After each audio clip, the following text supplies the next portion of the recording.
Montechiaro stanno portando avanti il progetto Ricicreando, che fa parte del concorso Ecoscuola.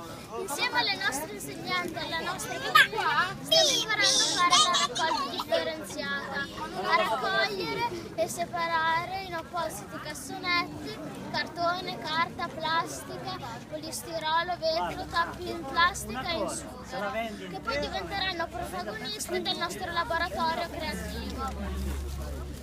Poi posso dire una cosa? Li trasformiamo in originali manufatti da vendere ad offerta sulla bancarella della scuola l'8 dicembre. Persino il nostro presepe è fatto con materiale riciclato. Il progetto ci fa capire che il materiale può essere riutilizzato in maniera diversa. L'immondizia può diventare una grande risorsa e ognuno di noi può diventare a suo modo un piccolo artista.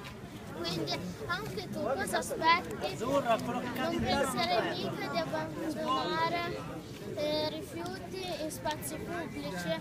Vieni, fai anche tu la raccolta differenziata e separa Bene l'immondizia.